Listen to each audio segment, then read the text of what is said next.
thirst mechanism and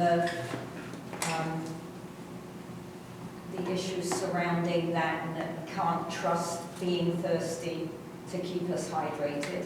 All right, so we'll move on from here. Uh-oh.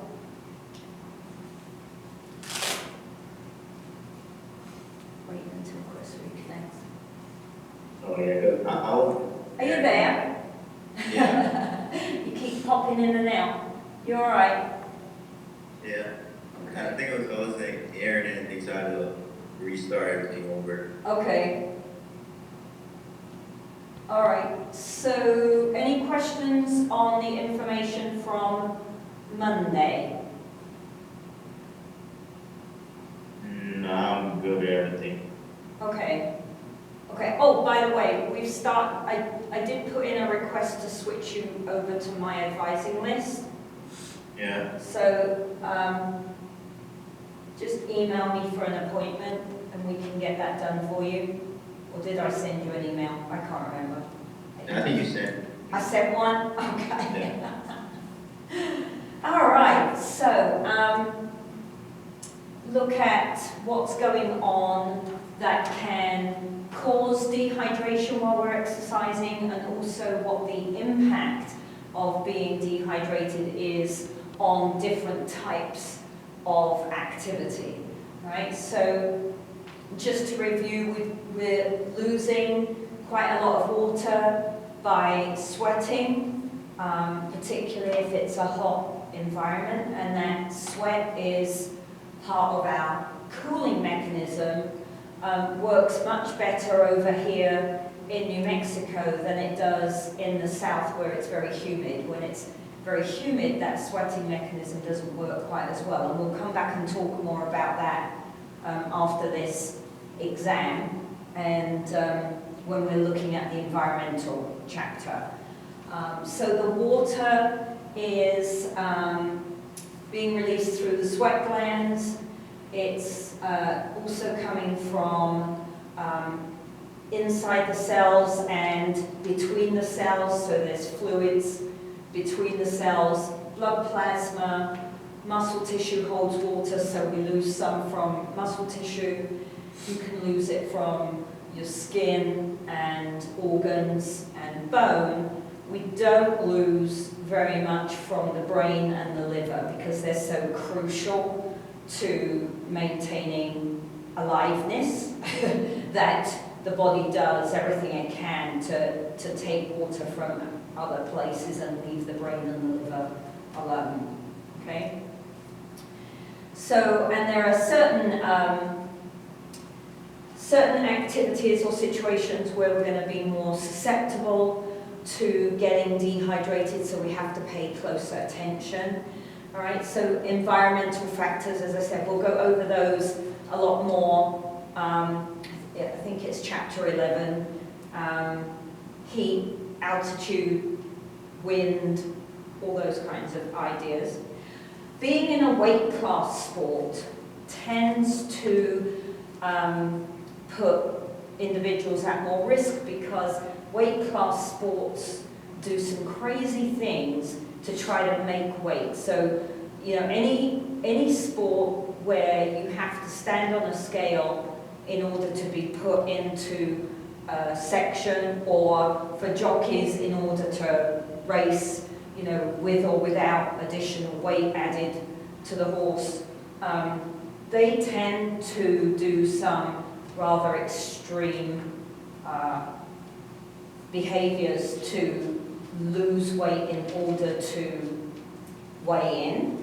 But of course you're not really losing weight in the short term. All you could lose is water, and so they end up dehydrated. Sports where we have to wear a lot of protective clothing. So American football is the obvious one. Cricket, they wear a lot. What else has a lot of protective clothing?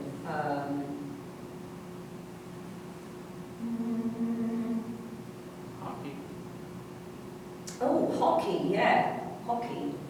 I wouldn't have thought of that one, good one. Wearing dark coloured clothing, or having dark colored equipment. So if you're on a team and your team colors are dark, then that absorbs more heat, makes you sweat more, and puts you at more risk. And any illness that you might have, particularly if you've had diarrhea or you've been running a high fever, those will increase dehydration. And getting older. So one of the interesting things, looking back at that thirst mechanism that we talked about on Monday, one of the interesting things as we get older, we get less sensitive to feeling thirsty. So then we get dehydrated more easily, right?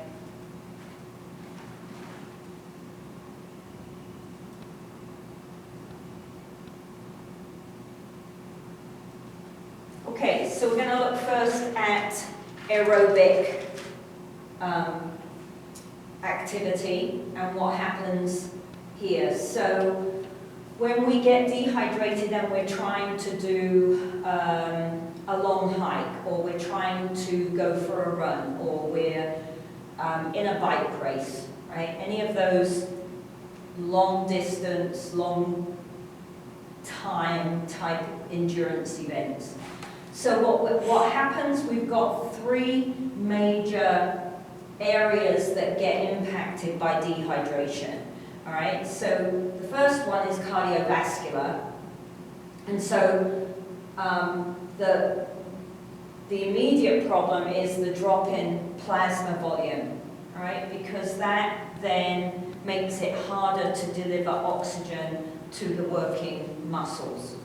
And we see an increase in the resistance in the systemic circulation because of vasoconstriction to direct blood flow to the skin.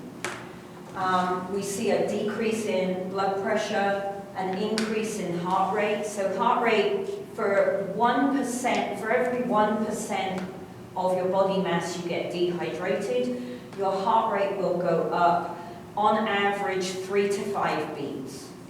All right, so that's another very good, again, we love heart rate. It's another very good indicator that you can use heart rate for, right? If you are out for a run and your heart rate is higher than normal, but you're running at the same speed, then that would indicate that you're dehydrated, okay?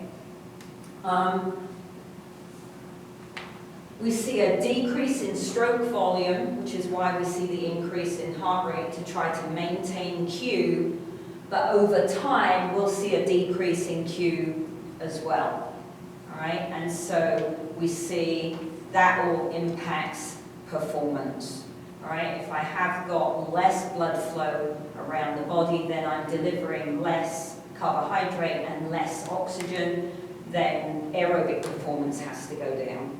Right? Then we have thermoregulation is another factor, and we see if we get severely dehydrated, we're going to start to see an increase in core temperature. The technical term for that is hyperthermia. Right? Hyper is too much, and hypo is too little. Right? So hyperthermia is too much temperature, right? So we see an increase in core temperature.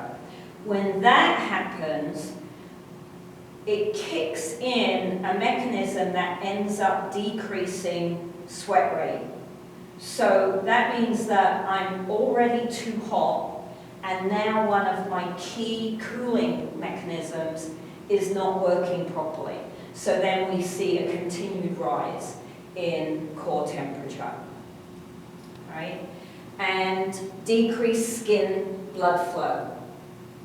Again, one of the major mechanisms to release heat, right? So these issues then lead to a big drop. That dehydration leads to a big drop in sweat rate and redness in your skin, and then that impacts the ability to lose heat.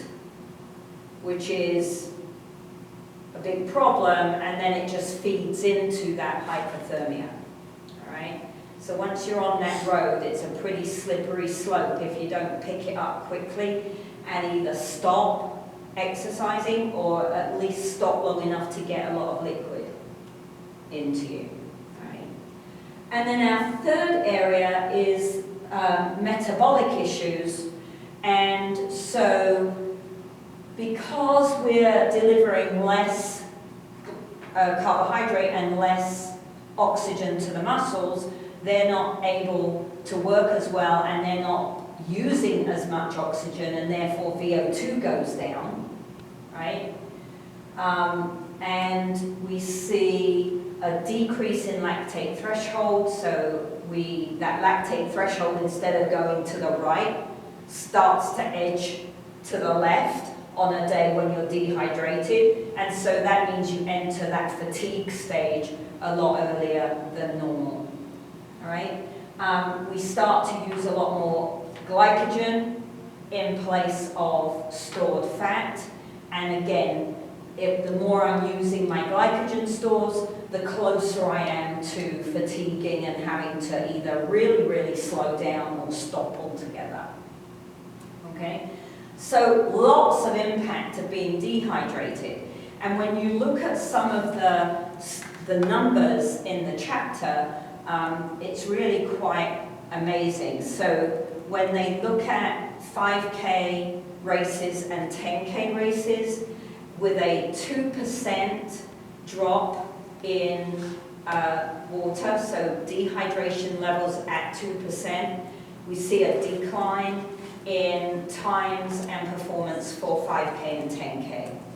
When you look at a training scenario where someone is doing repeated 3Ks, if they're dehydrated, so the one piece of research that they talk about in the chapter, they're looking at a dehydration at 1.6%, meant that the second 3K and the third 3K were severely impacted, and the times were much, much slower, right? And then another research study they review in the chapter, they're looking at rowers, and the rowers were dehydrated to 5%, and they lost 22 seconds on a 2K race. That's a huge amount. 22 seconds over 2K, that's massive, right? So you can see that this dehydration has a great impact on anything that is aerobically based, okay? So of note, we've got somebody's perceived exertion. If they're dehydrated, they think they're working much harder than they would feel they were working if they were hydrated. So for the same workload, that Borg scale number will go up, okay?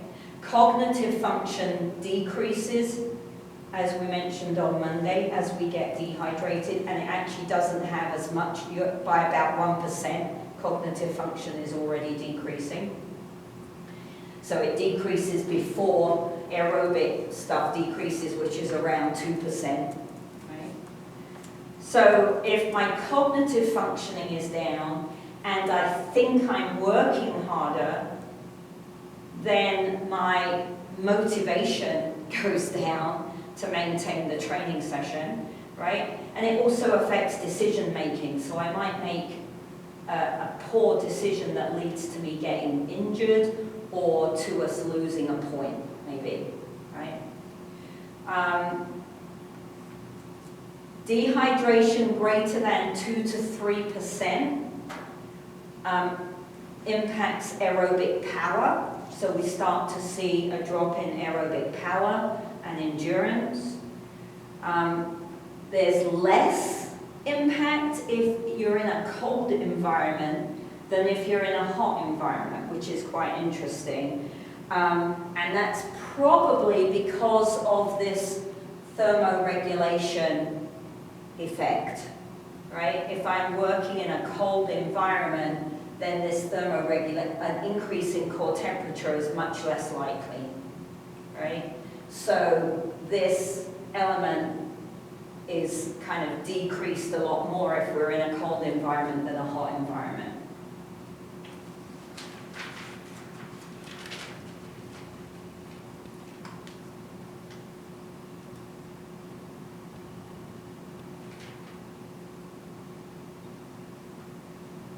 Okay, I don't know where my heading went there. Now, this slide is talking about anaerobic performance. That might be the header, but I don't know what happened to it. Okay, that's very strange. So the research on anaerobic events and training with dehydration is a little less clear. It's not quite as set in stone. I mean, the aerobic stuff is absolutely obvious, and there's no question in any of the research about that. When you look at the anaerobic stuff, it's a little bit different. You've got a bigger window for a start. You don't see declines in anaerobic performance at 2%. You've got to get at least 5 to 6% dehydration before we start to see any performance decrease. So you've got a bigger window there of dehydration before you get an impact. However, increased dehydration will lead to a decline in performance at some point. Right? So if I've got 3 to 4% dehydration, then we're starting to see muscular endurance. But muscular endurance is kind of an aerobic event as well, right? So that's why it's a little bit lower. Greater than 5%, we start to see strength decrement. So at 6, 7%, you know, you're not going to be able to jump as high. You're not going to be able to throw as far. Okay. So strength and anaerobic work is generally less affected than aerobic work because the things that happen when I get dehydrated physiologically, the decrease in blood plasma volume and the decrease in cardiac output, because I'm not using oxygen, it doesn't matter, right? They don't impact my performance. So especially if my performance is very short, you know, like it's at ATP PC or a first half of glycolysis, then they're much less impacted by dehydration. Anaerobic work that's being done in the heat seems to be more likely to decline than if it's in the cool. So if we look back at that thermoregulation idea, that's probably playing a role. Anything around the heat starts to cause all kinds of chaos in the body. All right? And for some reason, and they make this statement and they don't explain it, and I've never had the time to look it up and find out why.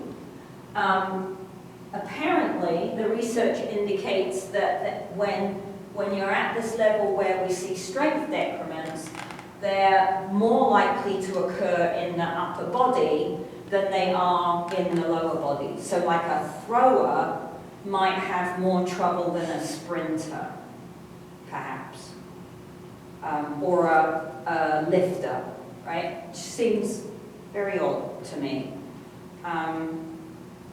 So overall, we would say that anaerobic events are probably less affected than aerobic events, but also the margin for winning in anaerobic events tends to be much smaller, so that very small impact on performance may be significant in the outcome of the race or the throw, you know, whatever it is.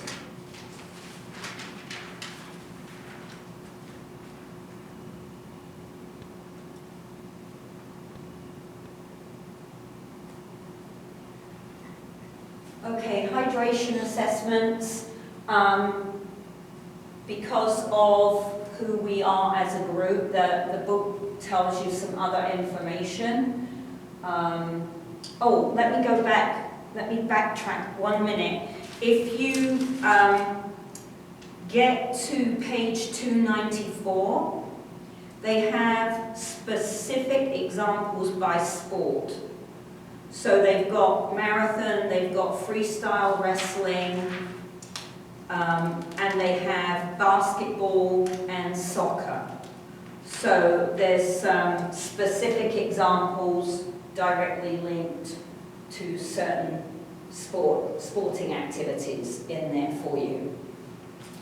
Okay, so and they talk about a little bit about some other hydration methods, but we're applied people, right? So we're not going to be accessing labs and doing all this funky stuff. So we've got to concentrate on how do we understand whether we're hydrated or dehydrated in an applied manner, right? So on Monday I talked to you about using the scale, right? And looking at trying to, what you want to do if you're euhydrated, your body mass, your weight on the scale will be within 1% plus or minus of your pre-exercise level, okay? If you're dehydrated, then you'll be more than 1% lighter than your pre-exercise body mass, okay? So that means that if you do the weighing at the beginning, you drink some water while you're training, but then when you stand on the scale at the end, you're 2, 3, 4% less weight than you were to begin with. You've got some work to do to get hydrated properly again, all right? The other method we can use is using urine color, which is really easy. It's easy to teach your PE kids, right? It's easy to teach your athletes. You just put a color chart up in the locker room by the toilets, and it's a really easy tool for people to use to tell if they're hydrated or not, all right? So it can get skewed by certain supplements, like if you take vitamin C will tend to make your urine a little bit darker than it might be without that supplement. I can't think what else. Maybe B vitamins would do that. So the color charts, there's tons of different versions of these color charts on the web, right? If you just Google urine color chart, you can take your pick from all sorts, all right? So if we look at the table, then you can see well hydrated, so that's you hydrated. You're going to be within plus or minus 1% of your body mass. And your urine color in that situation then would be this 1 or 2 block. Okay? Minimal hydration between -1 to -3% body loss, weight loss. You're going to be 3 or 4. And the reason I like this particular color chart is this red line. Because they all give you different ways of identifying when you're at risk. But I just like the red line. It's very obvious. You can't possibly miss it. So you might only be minimally dehydrated, but if you've crossed from color 3 to color 4, now you're starting to be quite dehydrated, right? You're on that dehydration route. Significant dehydration, -3 to -5% of your weight after training, is going to be color 5 or 6. And you see it by color 6, in big red letters, we've got you really need to drink more water, because around 5 and 6, you're now at more risk for cramping and for heat illness. And we'll go through heat illnesses when we do chapter 11. All right? And then really serious, more than 5% drop in your weight means that your urine is going to be color 7 and 8. And that's pretty serious, right? If you're seeing that, you need to be doing something more than just drinking some water, right? But as I said, it's very easy to teach your PE students, to teach your athletes, to teach your clients, and it's a great way to be able to maintain your hydration status. All right? Any questions, Chris? Not good so far. Okay.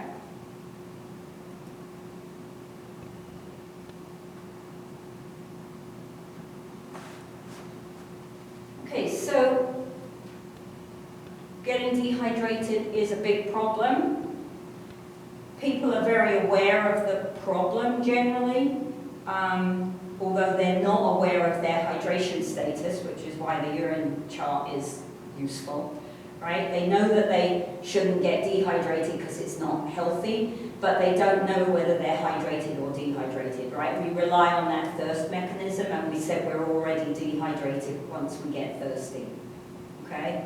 So sometimes then what happens is that we go too far the other way, all right?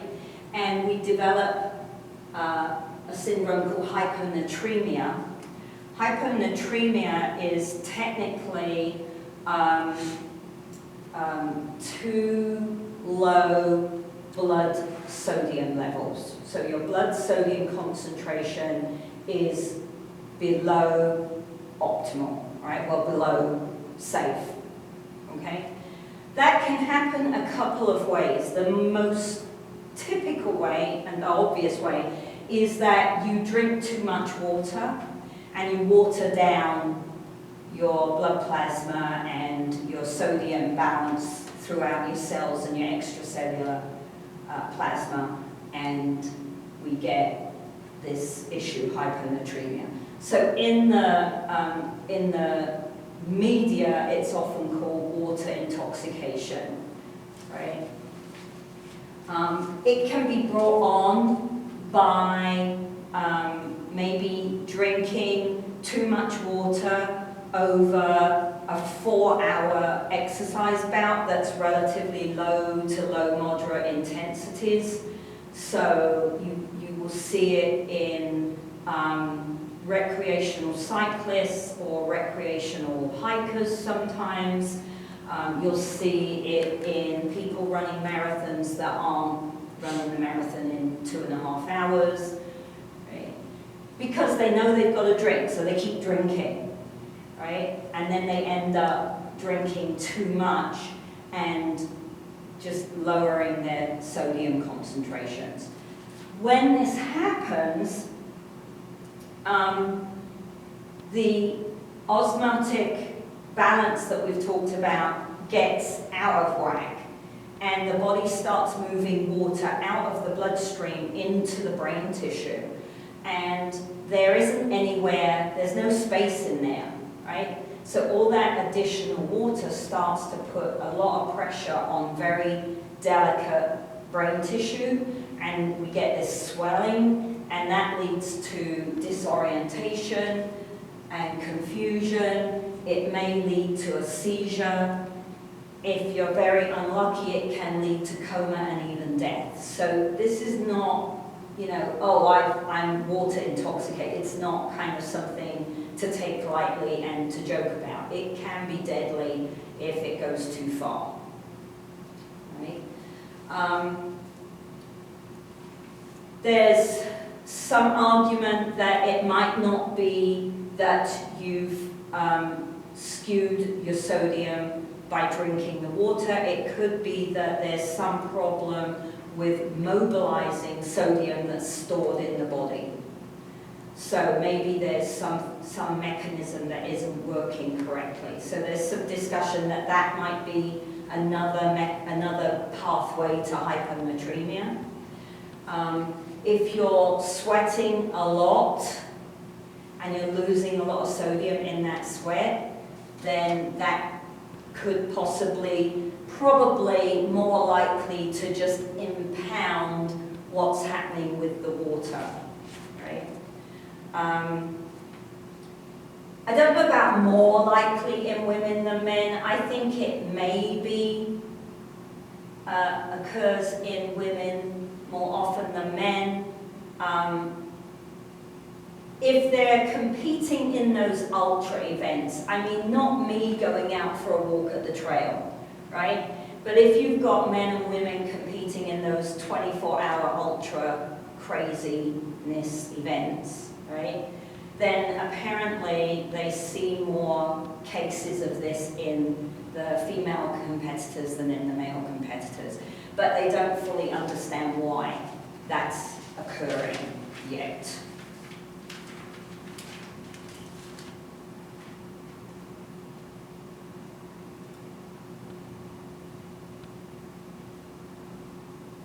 So, hydration guidelines, you've got on page 298, no, not that one, on page 297, box 10.3 is looking at how do I calculate how much fluid I should be taking while after I've finished exercising. So you can combine that box with the box about weighing yourself, and that will give you a lot of good information about, okay, if I get on the scale when I'm finished and I'm down, how much do I need to drink to get hydrated again, right? Box 10.5 is on page 301, and that's looking at practical steps to maintain hydration, euhydration. So, practical steps. First, begin the activity euhydrated, right? So on Monday I said it's important not only to drink while you're training, but make sure that you've been drinking some fluids for the past hour, 2 hours before you train, so that you go into the training session fully hydrated, all right? Make sure that you're drinking during the activity, and if that activity is less than an hour in length, you probably do not need any clever sport drink, right? If it's under an hour, you should be able to hydrate just with water, unless it's crazy, you know, unless you're like trying to go for a run for 45 minutes and it's 105 degrees, right? That's a slightly different kettle of fish, but in normal circumstances, you shouldn't need a sport drink if the activity is less than an hour, right? Make sure, sorry, say that again, Chris? Question, what if it's like at 6:30 in the morning, like how you prepare to hydrate? You would hydrate like from the night before? Yeah, that's a good question. You're not going to like the answer. I think that if you have a run or something scheduled for 6:30, that means you need to be up at 10 to 6, and the first thing you do is drink a glass of water. And then you try to get another glass of water in, or half a glass in at least, before you go for the session. I have this conversation a lot with the athletes, because when they're here on campus, you know, sometimes they have training at 6 o'clock in the morning in the strength and conditioning room.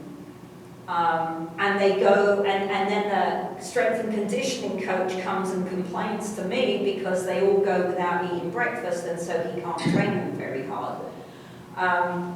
And he's like, well, I don't know what to do. And I said, well, you either have to change the time of the training session, or you've got to train them to get up at 5 and have a snack before they come to the session. I mean, they've got to understand. It's like trying to put water in your car and drive it up a hill, right? If it's important to you to get to the top of the hill, you would put gas in your car, not water, right? So if I'm an athlete and it's important to me that this training session is very productive, I have to make sure I'm ready for the training session. So, yeah. I was a gymnast, and we don't train at that time in the morning in my country, so I never had that problem.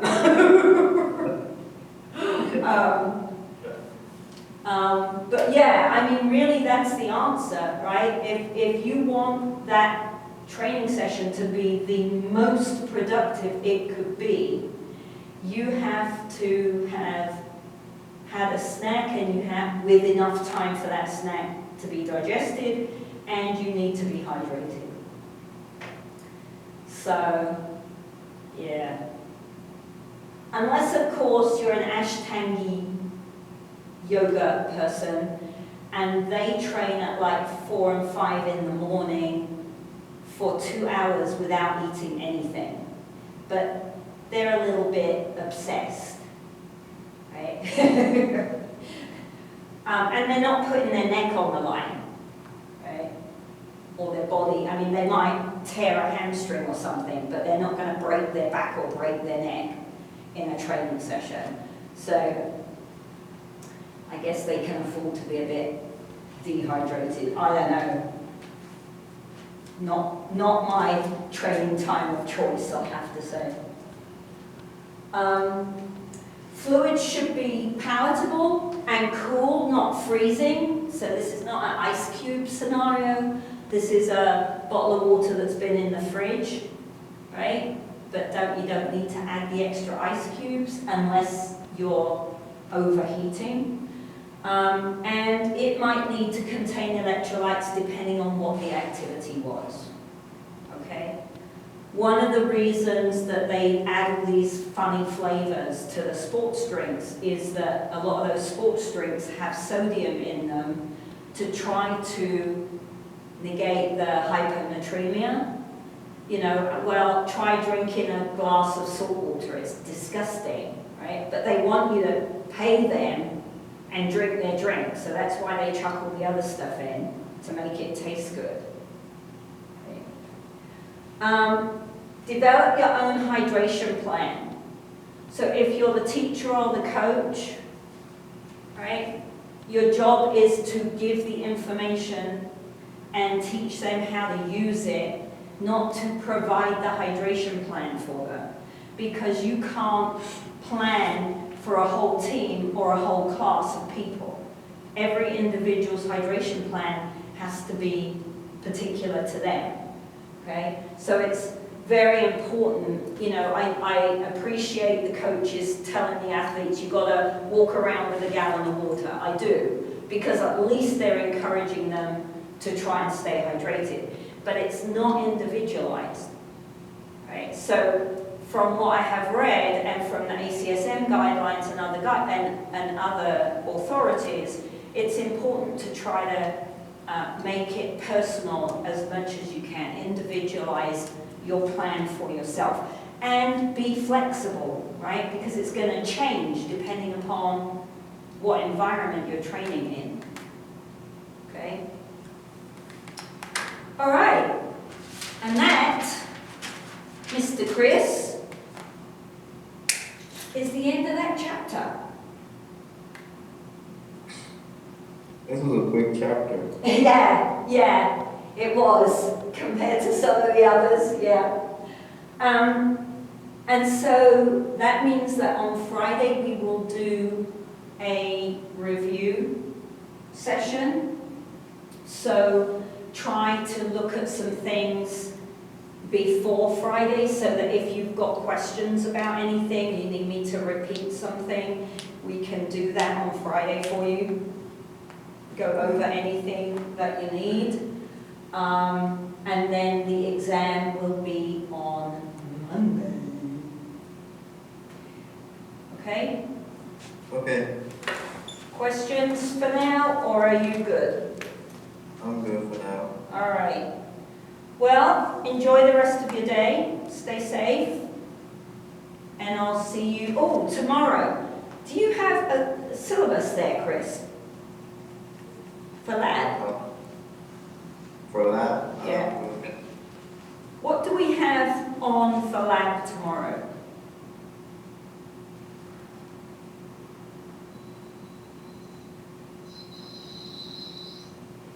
I guess I could look on the blackboard.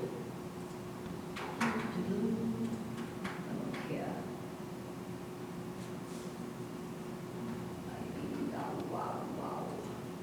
There's lab, there's the syllabus. There's the syllabus.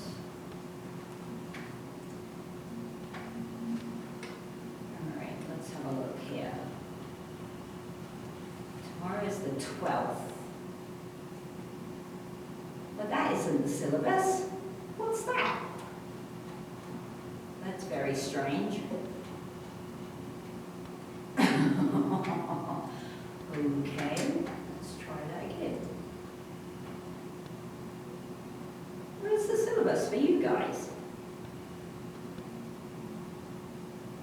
I ain't seeing it on my blackboard. That's insane. I never put the syllabus up. Oh my God, I'm having a brain fart this semester. All right.